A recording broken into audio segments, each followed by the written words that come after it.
right, so we got a special episode We do. because it's current events. It is. It's topical. It is topical. It is current events, and it is something that is very influential. We lost I was an going to say icon. I was going to say important. Hold on, let me turn your microphone on. Wow, what a dickhead. Yes, Yeah, we lost an icon. we did lose an icon. And Whether or not you agree with what he Yeah. did or what he stood for. doesn't matter if you agree or you don't agree. Still iconic. Yes. And we're talking about the now late Jerry Springer, The immortal, the one and only. infamous, famous at the same Jerry, time. very infamous, you know? Yeah. And very it's interesting because he started on the path straight and narrow. Yeah, his story is a wild ride. Yeah, let the people know. And we're going to cover all of that. So he started out as the mayor of Cincinnati. I believe he was an attorney. I believe he was an attorney at one point. Then he became a mayor of Cincinnati. He attempted to run for office larger than mayor in Ohio. Writes a check And that was his undoing. Yeah. for a hooker. Now, let's discuss this. First off, kudos to you, Jerry. You know, But I mean, how fucking dumb. How dumb. You had nobody in your corner that's like, do you know how checks work? You know how checks work? Checks come back around. Do you know how checks work? Sorry, that was a little bit of no, I know. I like Tim Robinson. but I like how he rolls. Do you know how checks work? Do you take cash, credit, or check? And so he writes a check for You a wanna, hooker. you want to go to a store and get a money order? Then it circles back around. People are like, did you really just pay for a hooker with a check? And he was like, Jerry Springer. Yeah, and he kind of said like, you know, this is the kind of guy who can run your state. And then the people of Ohio were like, no. I don't see why. I mean, a hooker shouldn't affect that. He's supporting local business.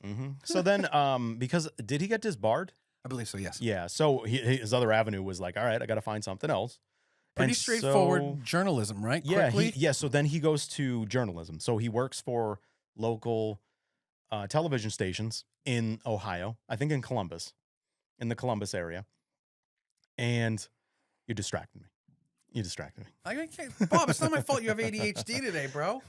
I got to do some stuff to feed the camera, bro. We got to be sexy. Talk to me about ADHD. You're jumping around in your chair and you're just blowing smoke at the camera. Like, you know. Yeah, I know. It's entertaining for these people. The cat calling the kettle asshole. No, just kidding. I'm kidding with that. Bob's on some shit today. So anyway, yeah, he works for, he won Emmys. He won primetime Emmys for the news work he did. And then he turned that into, for again, little back stuff for people who don't know, daytime television, Chicago and New York are where you'd go, especially in the 80s. Like Oprah, Chicago. Yeah. Maury and Donahue and Geraldo, New York. So what did Jerry do? Jerry decides he's going to start his own daytime talk show called The Jerry Springer Show. Now, what most people don't realize is in 1991, when it started, daytime TV was actually pretty big. Between, like we had just named them, Phil Donahue, Oprah Winfrey, Maury Povich, Geraldo Rivera. Those are the big boys. Those were the top ones. And then Jerry's coming in. And then around that same time, too, we also had an explosion like Ricky Lake. All the fake shit. Sally Jesse. I was going to say Sally Jesse Raphael. Phil Donahue. Because, we already said Phil Donahue. Sorry, I'm drunk. It's okay. But no, Sally Jesse Raphael, who, that was like a couple years, right? Yeah. Where she was brought to, was it lawsuit or was it criminal charges? Yeah, for bringing that president. Yeah. No, that was for outings like someone's crush who was a guy and then he ended up murdering the guy. No, I think we're confusing. Wasn't that Sarah Jesse Raphael? No, it was that weird looking lady, the blonde lady. Well, I thought she was a blonde lady too. Oh, the only difference, so Raphael wore glasses, right? Yeah. Okay. She's not the one who outed. Yeah, it's somebody else. But Sally, you're getting our Jesse. You're getting our ideas, people. It got saturated with people. Yeah. And they were all pretty much the same. Let's be honest. They were all pretty much the same. Kind of had to be. That was the way that worked. Jerry was, this is the thing, 1991. The Jerry Springer Show comes out. Was it any different than what Donahue and Maury Povich were doing? No, but I think what happened was with that show is there was a fight that wasn't scripted pretty early on. Mm-hmm. And it got an amazing reaction from people. And I think producers pretty quickly were like, oh, yep, we can work this. And this all coincides with just the natural progression that television was going in. 24-hour news cycles and such. Morton Downey Jr., which we have talked about, and then Geraldo himself. Geraldo, it always comes back to the episode with the white supremacists and I'm getting a chair thrown at him. and him getting his nose broken with a chair getting thrown at him because it just turned into bedlam. But then there's that moment, and then suddenly every executive was like, we need that. We need some more edge. Mm-hmm. But then someone like Jerry Springer and his people said, well, we're going to give you edge. Well, wait, let's go back a little bit. So right after the Geraldo thing, do you remember what Morton Downey Jr. did? No. He fucking beat it. He paid some people to beat him up and spray paint swatch stickers on his face. And he said that he was attacked by neo-Nazis because it worked so well for Geraldo. And then people figured out that the whole thing was fake. And that pretty much was the end of Morton That was Downey him. Jr. Yep. Yep. But that just shows you how much that shit sold. People were faking Yep. shit to get people interested. But the Jerry people were like, oh.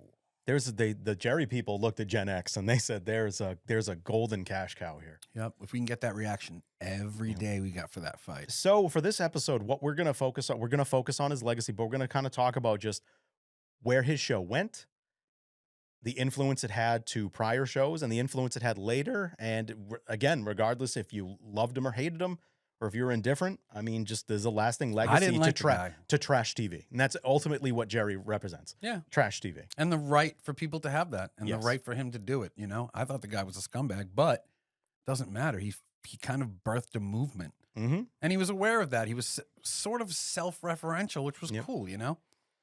Yeah. So one thing that I loved about the format of a Jerry Springer show, you have a rabid audience who is encouraged to be vocal and engaging. And I mean beyond just the Jerry chants. Oh, yeah. Like there would be Q&A with the audience where the audience would just roast people. would roast people and tear them new assholes. Be like, you look like somebody just had sex with a raccoon. Yeah, you look like my cousin. My cousin's a whore. You She look- sucked my dick just like 5 minutes ago. You look like my cousin. In who's fact, she's sitting next dead. to you on stage. Yeah, it was a lot of that. Yeah. And I'm a huge fucking anti-white trash guy. I don't understand the allure of it. The whole fucking Kid Rock, Bud Light shit. It's never been for me. I think it's foolish. And I think it's taking a very small percentage of people and being like, That's This what is the people. United States. Is And Jerry so- Springer. but you know, to an extent, he was a master of that. Yeah, what to me, what was masterful about Jerry is that if you are someone and you watch Jerry Springer, you will notice that he's even keeled. He asks very good questions and he mixes in some quips, get some little laughs going, all that. Definitely got some writers behind the scenes. Yeah. And then he ended his every episode with like a final thought. Yeah, and it was always pretty good. And it summarized the episode and it kind of talked about things and trying to tie it into the bigger things of life and like leaving us all with like that. You know what I compare it to? It's like a 70s sitcom. Yeah. It's like a narrator for a 70s sitcom. I also took that it like whole, this. like a whole quote unquote, I'm using quotes here, wholesomeness. But I look at it like, okay, for 90 minutes, you just watch trannies beat each other up. One actually whipped his dick out on stage and was smacking the other one. And then this motherfucker tried to wrap it all up with cute little prose and life lessons at the end. And I just always found that really funny. Here's the thing. If your neighbor wants to fuck a cat, that's on them. It's none of your business. And it's like, bro, do you hear the words you're saying? But that's how you make a brand. Yeah, I mean, it was like South Park, bro. It was no different than South Park. The end of a South Park episode, Kyle will be like, this is why that's fucked up.